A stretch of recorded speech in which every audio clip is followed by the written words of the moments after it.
Je vous salue tous au nom de Jésus-Christ. Que le Seigneur vous bénisse. Que le Seigneur vous garde aussi. Que le Seigneur vous protège. Que le Seigneur vous accorde la grâce pareillement. Il nous a accordé la grâce d'être parmi les vivants encore ce matin pour partager sa parole. Comme la Bible dit, l'homme ne vivra pas du pain seulement, mais de la parole qui sort dans la bouche de Dieu. L'homme ne vivra pas du pain seulement, mais de la parole de Dieu. Nous voulons partager la parole de Dieu. Nous avons dit que nous allons, pendant ce mois d'avril, nous allons parler de cette parole que Jésus a prononcée sur la croix. D'accord? Cette parole que Jésus a prononcée sur la croix. Et le dimanche passé, nous avons parlé de la première parole que Jésus-Christ, notre Seigneur et Sauveur, a parlé sur la croix. Il a parlé sur la croix ces paroles. Tais-toi.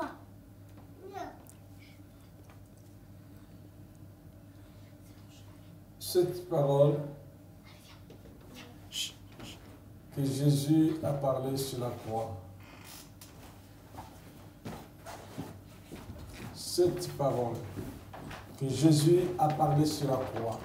Cette parole sainte que Jésus a prononcée sur la croix. Cette parole que Jésus-Christ a déclarée sur la croix. La première parole, c'est ça que nous avons parlé dimanche passé. C'est ce que Jésus-Christ avait dit. Père, pardonne-leur, car ils ne savent pas ce qu'ils font. Ça, c'était la première parole que Jésus avait prononcée, avait dit sur la croix, par rapport à tout ce qui parlait, tout ce qui manquait de lui, tout ce qui le insultait, tout ce qui est en train de passer. Il dit, Père, pardonne-le, pardonne-leur, car ils ne savent pas ce qu'ils font. Pardonne. On avait parlé de toutes ces choses. Et si vous rentrez directement dans le YouTube de MSL, Pasteur José, vous allez trouver ce message sur la première parole que Jésus avait parlé sur la croix.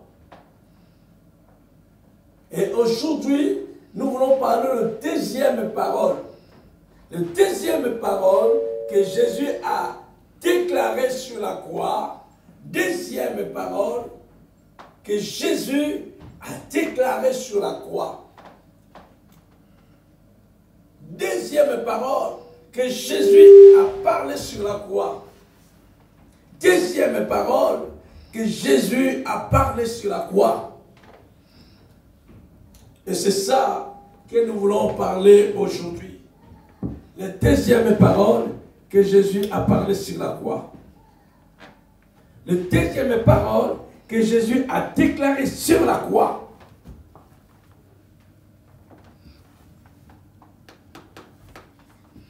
La Bible dit dans le livre de Luc, Luc chapitre 23, à partir de verset 39, Luc chapitre 23, verset 39, la Bible dit ceci. L'un des malfaiteurs crucifiés l'injuriait, disant, n'es-tu pas le Christ? L'un des malfaiteurs le juriait Jésus et le dit, n'es-tu pas le Christ? Sauve-toi, toi-même, et sauve-nous. Sauve-toi, toi-même, et sauve-nous. Là, c'est le malfaiteur qui était à côté, l'un des malfaiteurs qui a dit à Jésus, Ne tue pas le Christ, le oint, le Messie. Sauve-toi et sauve-nous. Sauve-toi et sauve-nous. Sauve toi-même et sauve-nous. Mais l'autre reprenait et disait, ne crains-tu pas Dieu? L'autre malfaiteur à côté a dit à l'autre à côté, ne crains-tu pas Dieu? Le malfaiteur connaît que celui qui est au milieu, il est Dieu. Ne sais-tu pas, ne crains pas Dieu, ne crains-tu pas Dieu, toi qui subis la même condamnation? Pour nous, c'est justice, car nous recevons ce qu'on mérite, nos crimes. Nous méritons nos crimes. Mais celui-ci n'a rien fait du mal. Et il dit à Jésus, souviens-toi de moi quand tu viendras dans ton règne. Souviens-toi de moi quand tu reviendras, quand tu viendras. Parce que dans d'autres versions, on dit, quand tu reviendras pour établir ton règne. Quand tu viendras pour régner, souviens-toi de moi. Là, c'est un autre malfaiteur, l'autre criminel qui est en train de parler à côté de Jésus. Il parle à Jésus. Quand tu reviendras, et à côté, il vient de dire à l'autre côté que ne crains-tu pas Dieu? Celui qui est au milieu, il est Dieu. Lui, il n'a rien fait du mal. Mais nous méritons ce que nous avons commis comme péché. Nous méritons ce que nous avons commis comme des crimes. Mais lui qui est au milieu, ne crains-tu pas Dieu? Celui qui est au milieu, c'est Dieu. Lui qui n'a rien fait, il n'a pas fait du mal. Mais nous méritons cette justice. Et cet homme retourne vers Jésus, dit, quand tu reviendras, quand tu viendras, établis ton règne. Quand tu viendras régner, souviens-toi de moi. Souviens-toi de moi. Oh, bien-aimé, j'ai une bonne nouvelle pour te dire. J'ai une bonne nouvelle ce matin pour vous. J'ai une bonne nouvelle ce matin pour toi. C'est une bonne nouvelle. Une bonne nouvelle réjouit le cœur.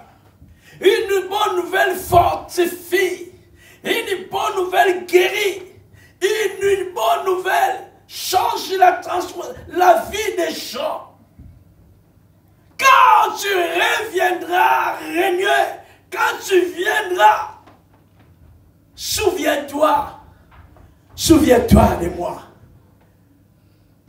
Avant que je commence ce message, là je lis. Je reviens dans cette parole qui dit, il s'appelle Emmanuel. Cet homme qui était au milieu de deux malfaiteurs, il s'appelle Emmanuel. Dieu parmi nous, Dieu avec nous. Jésus sur la croix, au milieu de ces deux malfaiteurs, l'image de Dieu parmi nous, l'image de Dieu avec nous, l'homme du milieu, celui qui est au milieu de nous. Vous imaginez, il y a un chant que les gens chantaient à l'époque. Les gens chantaient à l'époque. Jésus est au milieu de nous. Son regard s'abaisse sur nous. Jésus est au milieu de nous. Jésus du milieu, l'homme qui était au milieu de deux malfaiteurs, il est au milieu d'eux. Il est au milieu. L'homme du milieu. Et à gauche, il y a un malfaiteur. Et à droite, il y a aussi un malfaiteur. Mais le Dieu vivant est au milieu. La grâce est au milieu. Le Sauveur est au milieu. Et dans ce message, je voulais parler de 4 catégories des hommes aussi. 4 catégories de personnes. 4 catégories, 4 caractères de personnes. Le premier caractère, le premier catégorie, des catégories des hommes Barnabas. Catégorie des hommes Barnabas. La Bible nous parle dans le livre de Luc chapitre 23 verset 17. Luc chapitre 23 verset 17, la Bible dit ceci. À chaque fête, il était obligé de leur relâcher un prisonnier. Dans chaque fête de Pâques, il fallait libérer une personne. Il fallait relâcher un prisonnier. Dans chaque fête de Pâques, il fallait relâcher un prisonnier. Je parle de première catégorie de Barnabas. Et quand ce moment arrivait, il fallait libérer une personne. Dans la période de la Pâque, dans la fête de Pâques, il fallait relâcher un prisonnier. Alors Jésus était présenté avec Barnabas. Que le peuple doit choisir qui il veut pour être relâché. Alors tout le monde criait de relâcher ou de libérer Barnabas. Pour Jésus, tout ce monde dit crucifiez-les. Et Barnabas était relâché le jour de la fête. Et Jésus qui était à la place de Barnabas. Barnabas était libéré et Jésus était condamné. Comme un homme qui a chanté, dit, Barnabas, le péché. J'étais condamné dans ma vie à cause de mes péchés. Mais il y a un homme qui a pris ma place sur la croix. Alléluia. Amen. Un homme qui a pris ma place sur la croix. Un chanteur qui a chanté, Barnabas, le pécheur, je t'ai condamné dans ma vie à cause de mes péchés. Mais il y a un homme qui a pris ma place. Cet homme a pris ma place, qui s'appelle Jésus de Nazareth. De cet homme, Jésus a pris la place de Barnabas. Barnabas qui a commis le péché. Mais c'est Jésus a pris la place de Barnabas. Jésus a pris notre place sur la croix. Et Barnabas était libéré. La première catégorie des hommes, c'est les hommes Barnabas. Jésus t'a pris ta place. Tu étais libéré. Jésus a accepté de mourir sur la croix pour toi. Mais de sortir de cette libération, tu es disparu. Tu as abandonné le Seigneur. Tu as abandonné celui qui t'a sauvé. Tu as abandonné celui qui a donné sa vie pour toi. Tu es parti et tu l'as oublié. Le caractère de catégorie des hommes Barnabas. Tu étais sauvé. Jésus qui a rien fait, mais a pris ta place sur la croix. Jésus est mort pour tes péchés. Jésus est mort pour notre péché. Mais parmi nous, il y a des hommes Barnabas. On parle plus de Barnabas après sa libération. On t'a fait du bien un jour. On t'a fait du bien un jour. Mais tu es parti. Tu as oublié la personne qui t'avait fait du bien. Amen, amen, amen. Combien sont oubliés? Combien sont abandonnés le Seigneur? celui qui est mort sur la croix pour leur vie. Combien sont abandonnés la vie chrétienne, sont retournés dans le monde, sont abandonnés la foi. Vous avez oublié celui qui a donné sa vie pour vous. Par l'amour qu'il a pour vous, il a donné sa vie pour que tu sois libéré. Mais un jour, tu as oublié la catégorie de Barnabas. C'est la même catégorie de 9 qui était guéri. Quand Jésus a dit, allez se montrer, c'est le sacrificateur. Et le 9 qui sont partis, à court de route, ils étaient guéris. Et personne n'est retourné vers Jésus pour rendre des actions de grâce à Jésus, pour rendre des gloires à Jésus. Amen. Ils sont partis disparaître. Amen. Il y a beaucoup.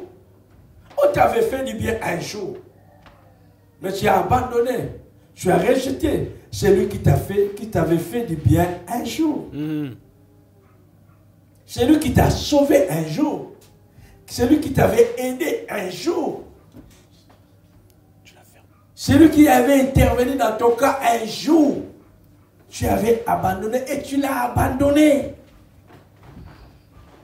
Mais reviens encore dans ton chemin. Là, c'est la première catégorie des hommes. Et la deuxième catégorie des hommes, c'est la foule qui était devant Jésus et les malfaiteurs. Et dans la foule, il y avait aussi des hommes qui avaient mangé dans le pain le jour où Jésus avait fait la multiplication du pain.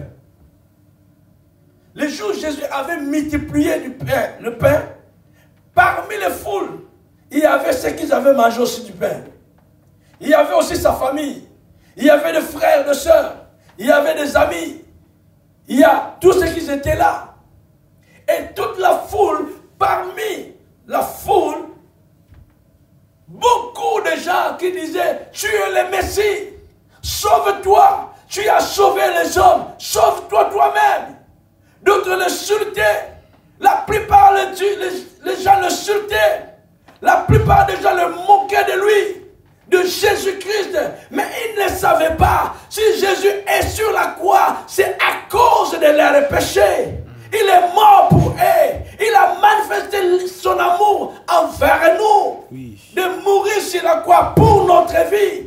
Mais parmi les foules, la plupart des gens dans la foule, même ceux qui avaient mangé le pain, mais dans ce moment-là, ils l'insultaient. À ce moment-là, ils manquaient de lui. Tu es le Messie, tu es le Christ, tu es le Sauveur. Sauve-toi toi-même, sauve-toi sur la croix. Bien-aimé dans le Seigneur, la foule qui était là, la plupart des gens manquaient de Jésus. Mais un peu de gens qui étaient là, ils étaient tristes, ils pleuraient de voir Jésus sur la croix.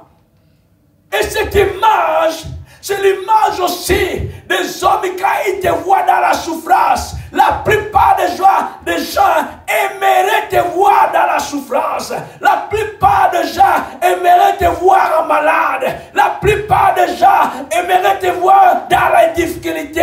Même ce que tu avais fait du bien un jour, même ce que tu avais sauvé un jour, même ce que tu avais béni un jour. Mais quand ils te voient dans la croix, quand ils te voient traverser le feu, quand ils te voient dans la souffrance, ils disent, oh frère, sauve-toi toi-même. Oh c'est toi qui avais prêché, toi qui avais fait ceci, maintenant tu as eu cela. Sauve-toi toi-même. Ils te moquent de toi, ils te chérissent aussi, ils te moquent de toi. Mais parmi la foule qui sont tentés de t'insulter, parmi la foule qui sont tentés de moquer de toi, il y a des gens que tu avais fait du bien. Parce que les gens ils croyaient que ta vie finira dans cette souffrance. Les gens ils croyaient que ta vie finira là, que tu es tenté de traverser la souffrance. Mais ils ne savaient pas. Un jour Jésus était ressuscité. Même les diables croyaient que ça c'est la fin de Jésus. Jésus va mourir et sera fini. C'est lui qui va régner. Mais il avait oublié que 3 jours dans le tombeau, Jésus sera ressuscité. Et Jésus est ressuscité, est réellement ressuscité. Jésus est vivant. Alléluia. Amen. Parmi les foules, la deuxième catégorie, Beaucoup veulent te voir dans la souffrance. Et quand tu es dans la souffrance, tu dis, ah, Ilahi, il te manque de toi. Et tu insultes encore. Mais c'est mal un peu de gens qui sont là tristes. Ils sont dans la douleur avec toi. Ils partagent le fardeau. Ils partagent le douleur avec toi. Un peu seulement qui sont là. Mais la plupart dans la foule, il y en a beaucoup que tu avais fait du bien. Mais aujourd'hui, tu te retrouves dans une souffrance, ils acclament. Ils te manquent de toi, ils t'insultent. Mais ils croient que c'est la fin. Mon côté là, Dieu va commencer. Là que ils croient que tu es dans la fin, c'est là que Dieu commence de grandes choses pour toi. Là, c'est les catégories, le deuxième catégorie des hommes. La troisième catégorie des hommes, le malfaiteur qui est à gauche. La troisième catégorie des hommes, le malfaiteur qui était à gauche. Le criminel qui était à gauche de Jésus. Voilà ce que cet homme dit. Cet homme qui a dit à Jésus, n'es-tu pas le Christ? Sauve toi-même. N'es-tu pas le Messie? N'es-tu pas le moins? Sauve toi-même et sauve-nous. Jésus était à sa droite. Il dit à Jésus, n'es-tu pas le Messie? Sauve toi-même et sauve-nous. Il y a des catégories des hommes comme cela, que tu te retrouves dans les mêmes situations, mais ils te rappellent, ce n'est pas toi l'homme de Dieu, ce n'est pas toi la servante de Dieu, ce n'est pas toi ou la fille de Dieu ou le fils de Dieu. Sauve toi-même dans cette situation. Toi et moi, on se retrouve dans les mêmes situations. Moi, je suis criminel. Moi, je suis ceci et cela. Je mérite ce que je fais. Le crime que j'ai commis, je mérite. Mais toi, ce n'est pas ça le Fils de Dieu. Ce n'est pas toi le frère en Christ. Ce n'est pas toi la sœur en Christ. Ce n'est pas toi l'homme de Dieu. Ce n'est pas toi servant de Dieu. Crie vers ton Dieu. Que ton Dieu puisse te sauver. Et qu'il me sauve aussi. Implore la grâce de ton Dieu. Afin que ton Dieu puisse t'accorder sa grâce, qu'il t'accorde aussi moi aussi la grâce. Invoque ton Dieu, afin que ton Dieu puisse te sauver, et sauve moi aussi. Il te manque de toi. Mais il ne sait pas. C'est le commencement des grandes choses pour ta vie. Alléluia. Il fallait que tu passes par là pour entrer dans ta gloire. Jésus a dit un jour aux disciples, dans le chapitre 24,